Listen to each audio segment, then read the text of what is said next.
বহরমপুরে নামলেন মুখ্যমন্ত্রী মমতা বন্দ্যোপাধ্যায়। মঙ্গলবার বিকেল 4:30 ঠিক 4:15 বহরমপুরের ব্যারাক স্কোয়ার মাঠে তৈরি অস্থায়ী হেলিপ্যাডে তাঁর হেলিকপ্টার অবতরণ করে। হেলিকপ্টার মাটিতে নামতেই চারদিকে যেন উচ্ছ্বাসের ঢেউ। দলীয় কর্মী সমর্থকদের ভিড়ে মুখ্যমন্ত্রীকে এক ঝলক দেখার জন্য শুরু হয় তীব্র প্রতিযোগিতা। রাস্তা জুড়ে শোভাযাত্রার মতো সাজো সাজো রব, স্বাগত ব্যানারে ঢেকে যায় পুরো এলাকা।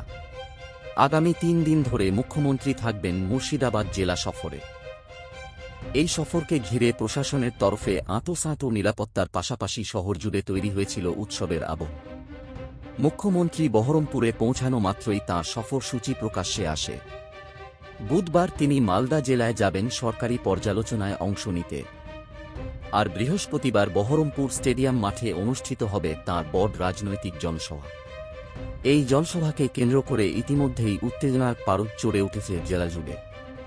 দলীয় মহল মনে করছে, আগামী বিধানসভা নির্বাচনের আগে এই জেলা সফর অত্যন্ত তাৎপর্যপূর্ণ।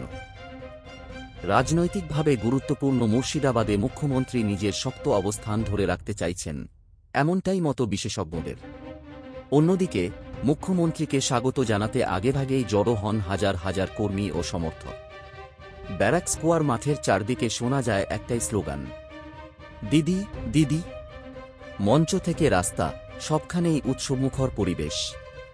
মুখ্যমন্ত্রীর 3 দিনের এই সফর প্রশাসনিক দিক, রাজনৈতিক বার্তা এবং দলের ভিত মজবুত করার কৌশল, সব মিলিয়ে এখন খবরের শিরোনামে। দেখার বিষয়, মালদা এবং মুর্শিদাবাদ সফরে কী বার্তা দেন মুখ্যমন্ত্রী এবং তার কী প্রভাব পড়ে রাজ্যের রাজনৈতিক সমীকরণে।